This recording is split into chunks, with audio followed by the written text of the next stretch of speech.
Welcome to today's Mastermind. Thanks so much for joining us. You've got Wayne here heading up the operations here at 10X Productions, and Alan Lazar. This guy is a genius. I can't say not even just enough good things about him, but I can't even get into the level of detail that he has with Facebook, with media buying, and just like with his background. In fact, Alan, if you want to tell him a little bit about what your background is when it comes to media buying and with advertising on Facebook. How's it going, everyone? My name is Alan Lazar. I've been in this space in advertising and media buying for, I'd say, about 6 years now. I would say I'm one of the front runners in this space. I mean, we actively are spending money. Facebook and Instagram, about $1 million a day right now. So definitely we're working hand in hand with 10X Productions. And I'm very excited to be here. I think one of the key elements in this space is whoever spends the most money wins. So it's all about data, and I'm here to share any insights because new things are constantly happening, things are changing. So gotta be up to speed with what's going on in the world of advertising. No, that's right. You know, it's funny because today I really wanted to talk about what you need to know before you get into advertising. You've got a ton of experience when it comes to media buying, right? With actually running the ads. And we have a lot of people that come to us, companies that say, hey, I want you to do this for us. And after doing some qualifying, I mean, I'll get on a call with them. We'll spend maybe 15, 20, 30 minutes. And after having a conversation, I can tell that their business isn't in the right place to begin advertising. Because frankly, like, how easy is it to advertise and just lose your money? Oh, man. I can tell you it's happened a lot. Yeah. And a lot of people will justify it by saying it's branding or other terms, but you got to be very careful. I mean, we are very, very sensitive when it comes to that stuff. We want to make sure we're spending the money right, and one wrong image, one wrong text could be a deal breaker. So definitely, it's a big occurrence. Yeah, for sure. So even if you want to advertise it, I mean, if you think that's like the next step in your business, there's some things you have to have in place. And it's not even that it's that complicated. I think one of the biggest things, I got this term from you. Like, I understood the concept, but it's something I hear you say all the time, which is know your numbers, right? And that's like one of the first things I get into with clients now, or potential clients. It's like, do they know their numbers? So like, let's say you were bringing somebody on for the agency. What kind of numbers would you expect them to want to know ahead of time for you to know, hey, they're in a good position to advertise? Right. I think it's classic business 101 stuff. I mean, if you guys watch Shark Tank, you know, one of the first things they always ask people is their numbers. Once you know your numbers, you'll know your profitability, you know, the cost per acquisition, which is key because that's kind of what we work on. You know, we're not here to just create a new business for you. We're kind of here to work alongside and create a lift. So it's obviously great when someone knows exactly their numbers. For example, hey, it costs me, you know, if I can spend $30 and get a client, you know, that'd be great. So it gives us goals and targets to work on, and it's very, very important. And once they know their numbers, we can kind of reverse engineer and do our magic in the world of advertising to reach those numbers and hit those goals. Or there's also, and some people know their numbers, but they do well. You know, I think the one issue a good company has is that they go, hey, we're doing fine because it's such a good business. You know, we're spending $45 and we're making $90 off each client. But if we kind of get in there and say, I know you're spending $45, but what if we can get it down to $25? And your, you know, landing page, for example, which is obviously a very big important part. What if we optimize it and get you $98, for example? So advertising and optimization go hand in hand because we want to make sure that we hand it off to something that we feel is optimal, it's deliverable, it's up to date because, like I said, things change. As crazy as it sounds, we'll test stuff and a red button one day will work. 2 months later, the green button works. So it's just a matter of testing, and that's kind of the nerdy stuff that we do on a daily basis. Yeah. This is the most excitement I get for the week, actually, right here today. Yeah, being on the live show? Yes, okay. In front of this jet here, which is not mine, belongs to Grant Cardone. He has the real one in Miami. That's right. So knowing your customer acquisition, how much does it cost you to get a customer? Like, you need to know that for advertising because I can generate leads for a client.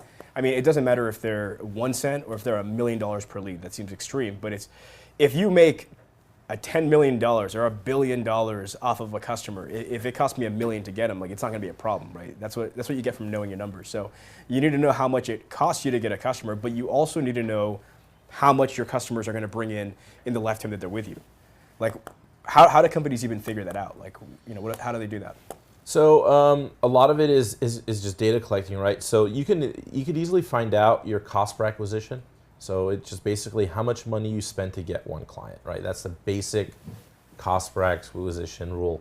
Yeah. There is an equally important a number, which is your LTV, known as long-term value, which is a huge part. I mean, I can give you an example. I have a client right now that's running about $200,000 a day in advertising, and if I just told you his business model, and I'll just kind of just briefly explain it. If he's selling a product and we could spend $45 cost per acquisition and he makes initially $8, so he's negative 30 something dollars, you think that'd be a terrible campaign. But actually his long-term value, he knows in the next 3 months he's going to make $187.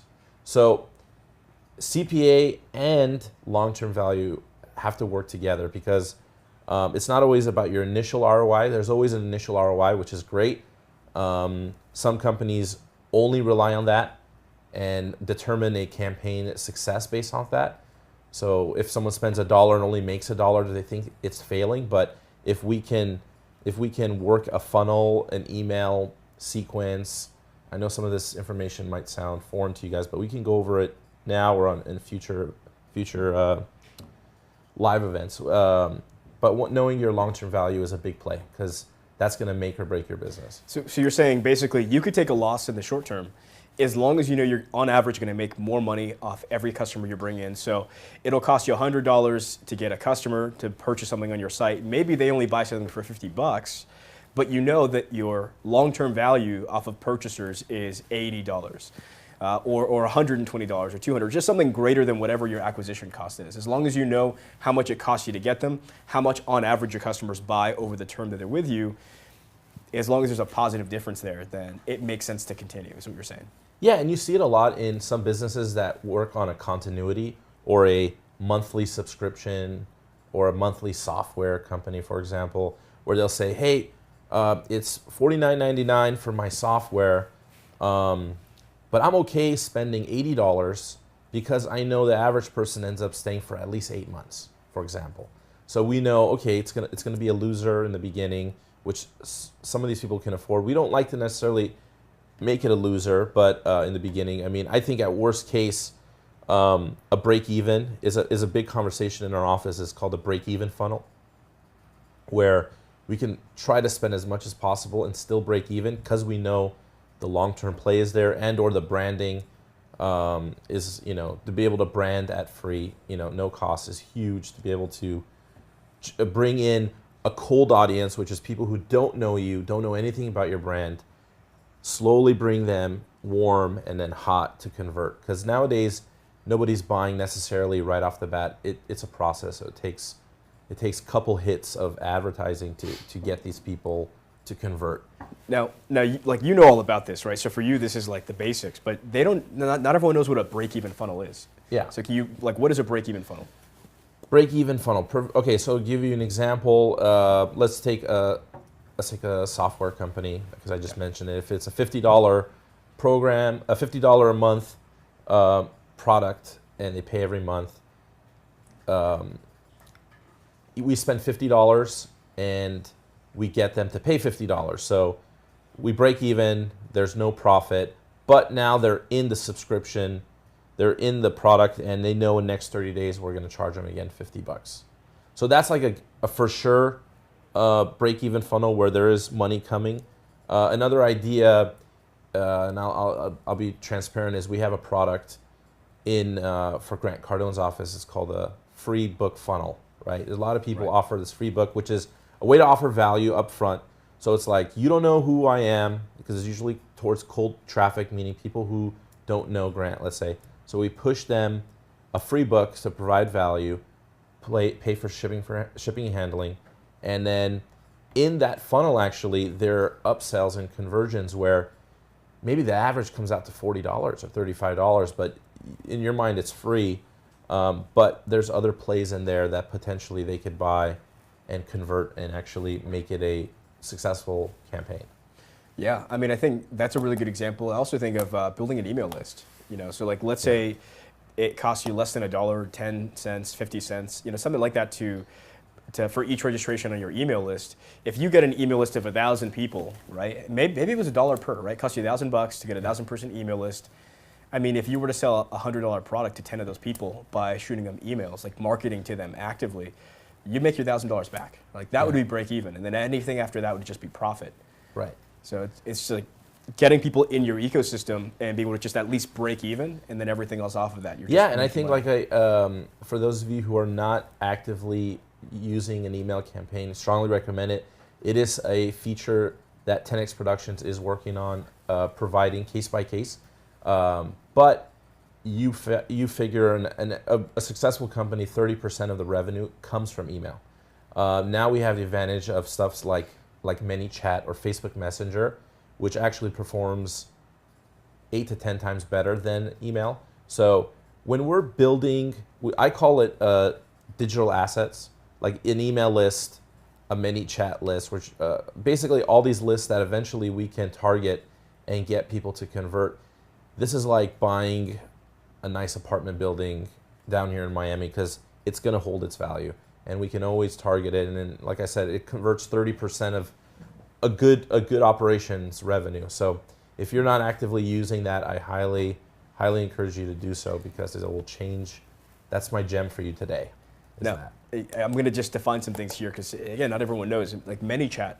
So not everyone knows that you can do messenger campaigns on Facebook.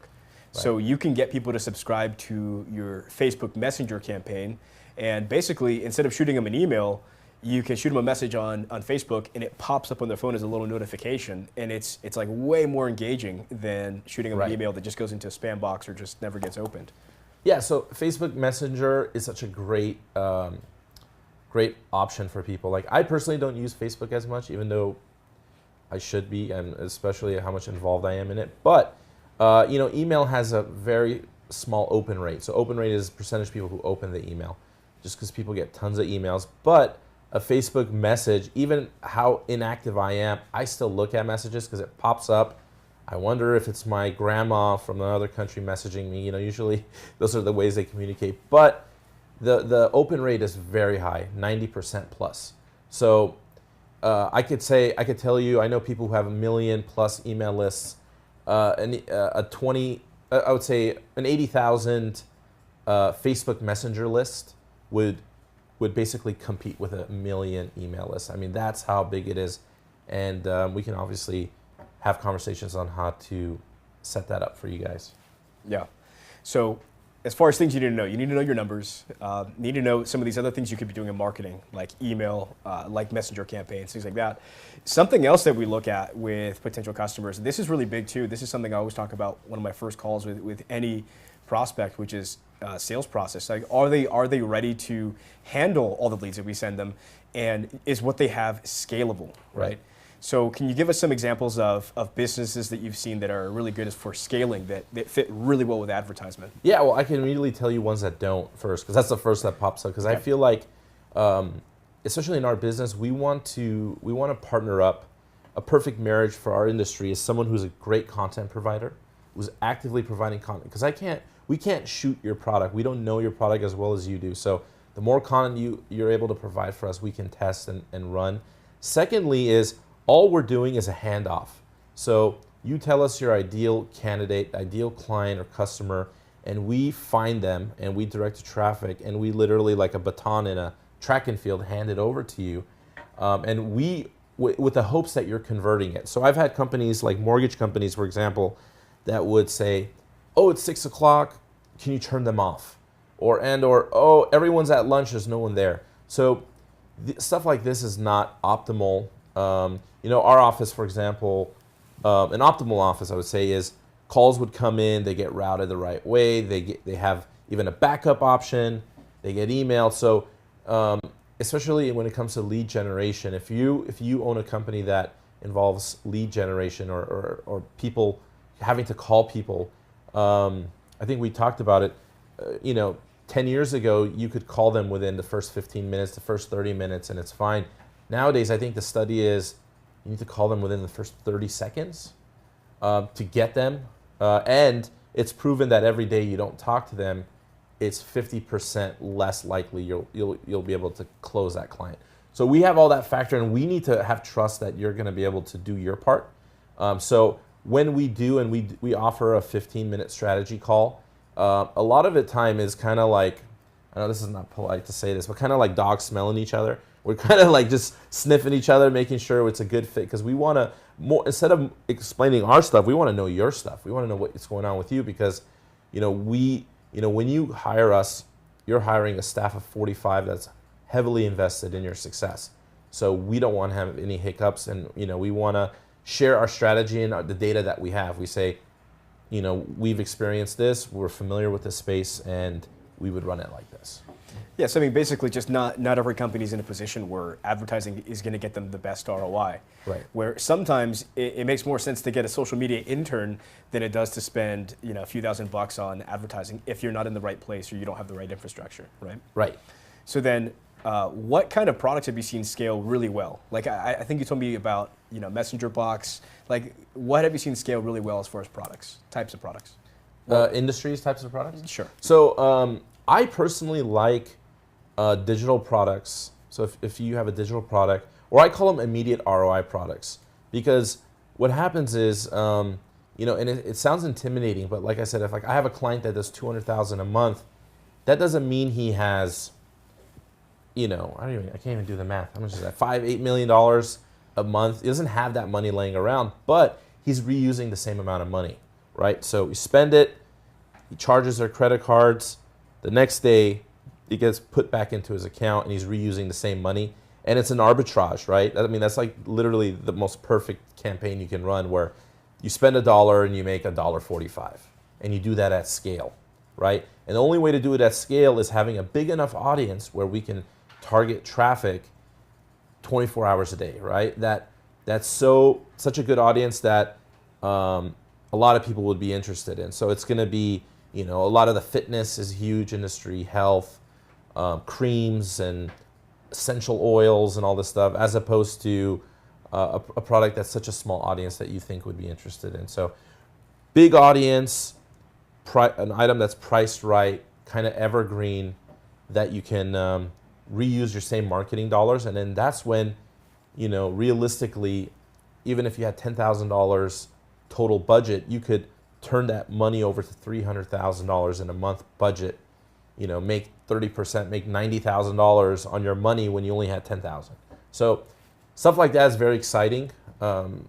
There's obviously, and that's like I said, we work case by case with stuff, because we want to be able to deliver results. Our job, we will not be in business if we're not performing. If you're a holistic horse doctor and you're looking for clients in Miami, I probably would not be the one to help you out get clients. Yeah, that makes sense. So, here's one big one that I honestly deal with this every single day, and I just want to give some advice and help out some companies that are in a position where they're just starting out. Because we've got prospects that come over to us and they say, hey, we're in this situation. We have this great idea. We've got a product that may or may not be finished. We know that it's going to be a hit in the market, but they just haven't done all the things to build the infrastructure. So my question would be, if you had somebody in that situation, what are the first few things that you would do from a marketing standpoint before you even look at advertising, when you're getting started with a new product or in a new market? If I was the company, what are the new things I would do? Yeah. So I think one of the biggest problems entrepreneurs or business owners have is they get stuck on a product. So I hear a lot of people will say, man, I got this product, it's so cool, I'm building it, all this stuff around it, but they haven't tested it and showed a proof of concept or proof that it works, right? So many times we have people that'll have a business but don't want us to get involved in it, want us to work on this totally new idea that they've never tested, but they have an emotional attachment to it. I could tell you, because I am also heavy myself in e-commerce, to know the number one rule is doubt yourself. You don't know what you're talking about. I mean, we basically have to allow the audience and the public to decide what works. So I would, instead of saying finding the product and then building everything around it, what I would do is go on a testing spree and say, let's see what the community and what the public likes. I mean, I think you have to be humble enough to say, and I do this a lot, and you'll never catch me thinking I'm going to build something without really testing it. And then, believe it or not, it takes about 30 products to test to find something that's a winner. I mean, and we test regularly, with all types of products, trending items, candles, anything that works. And then I have yet to be successful in saying, out of the 30, this is the one that's going to win. It's always been a surprise. So don't get committed to the product. Opposite, I think if you can reverse engineer stuff and or steal, I don't know if that's a proper term to use, borrow other ideas. Duplicate, maybe? Duplicate. Yeah. I think that's a good play because, it'll save you a lot of time. And the audiences, ideally, you want to deal with audiences that are big enough that even duplicating the item is not going to affect even that guy. So it's not that hard. I think if you want to get into a space or know about a product, go online and see what other people are pushing. And if the bigger the views, there's more money behind it. So that means it's working. And that's always a good start. Reverse engineer. I think I'm going to start introducing myself as a reverse engineer. That's a good way to go about it for sure. Yeah. All right, good. The only other thing I can think of is, companies that want to work with us. Like all the time, the only thing I'll ask them about after everything else, right? After making sure that they know their numbers, they know what options they have marketing-wise. We're looking at the right thing. We have a good proof of concept. It's scalable.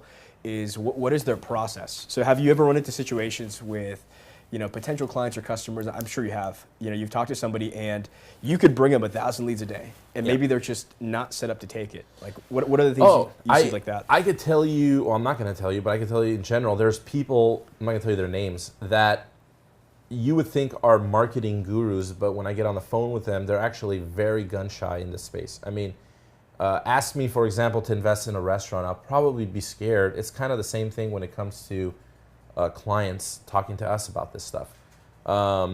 Because we're confident in it. The one thing advantage that we have, and I tell people this, I'm like, there's no other industry like this where we don't lose. I mean, I know we were talking earlier about people losing in campaigns, but the losing is so nominal. Like, we start ads at $10. We starting ads at $5, $20. So if we lose, we lose. Hey, did loser campaign, we spent 20, we made 16, Yeah. The loss is so minimal, but when we start scaling winners. And if the audience gets exhausted and we come to the point of where we're going to lose or break even, we can just turn the ad off. So people don't understand that. People get gun shy. We try to inform and educate as much as we can, but our goal is to scale. I want to be able to, and have that understanding that, hey, if we find a winner, we got permission to rock and roll because we want to just optimize and push it. Yeah, I mean, when you say that, I really think of, there's businesses that like they'll go towards the end of the year, and I mean they're not profitable until like the last few months, right? They hit Black Friday, right. They hit December, and that's really where they make all their money. So I see the same thing with that. Sometimes, like, yeah, you're kind of positive, 20%, 30%, maybe you double, and then you hit something like Black Friday, and you're 10 times your ROI, you're 20 times your ROI, just because you can take advantage of the marketplace being more open to buying something because they're just used to it. Absolutely. So that's another really big thing that I see. All right, so give me an example of a couple business types, like products that have worked really well for scale. So we have like the digital product. Obviously, that's going to be really good. But we've got a lot of people that want to work with us, and they have services, right? They do landscaping, they do roofing, things like that. Yes. What do you recommend for businesses like that? So local businesses are great. Dentists, doctors, landscaping, for example. What we've seen historically is, like I said, we can target certain areas, certain demographics. And like I said, the first thing during our audit calls, we want to find out what is your ideal client, right? We want to know we want to make sure you're also good at what you do. Because if you tell us, hey, if you can get me more of these kind of people into my ecosystem, I'm going to convert them.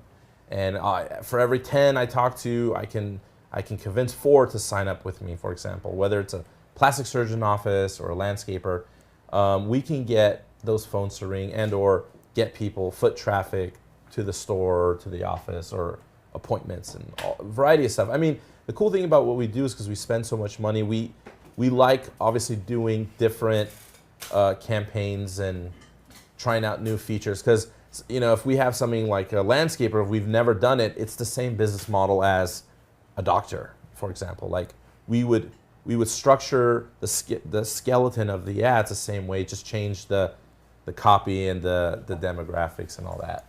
Yeah. Okay, well, let's say they have all that in place, right? Right. And let's say that, we need to drive traffic somewhere. I mean, you could do Facebook lead gen ads, and those only work so well.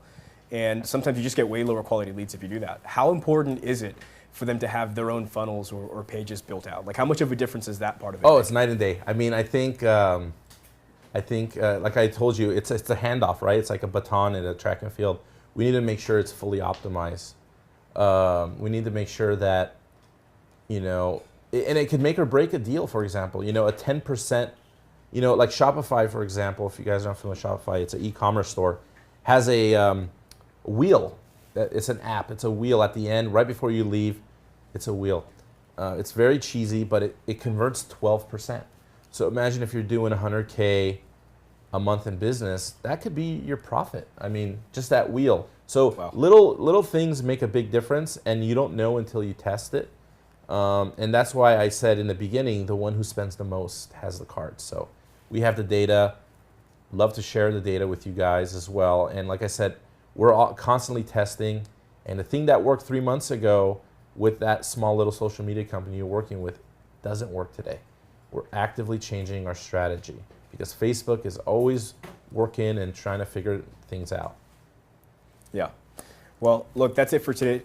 Main things I want people to take from this are understand what your business needs to have in place before you start advertising. Have your process in place. Understand your potential to scale. Know your numbers, your customer acquisition cost, and then how much each customer is worth to you. Have these things lined up. Have a place to send them to, whether that be a landing page or just people ready to call them when we bring you the lead. Those are the things that are going to make sure that when we do advertising and we create those opportunities, that you could take advantage of them and that you actually get money from those interactions, right? You turn it into deals. So hopefully that helps. Thank you so much for being on here today. Take care, and we'll talk to you soon.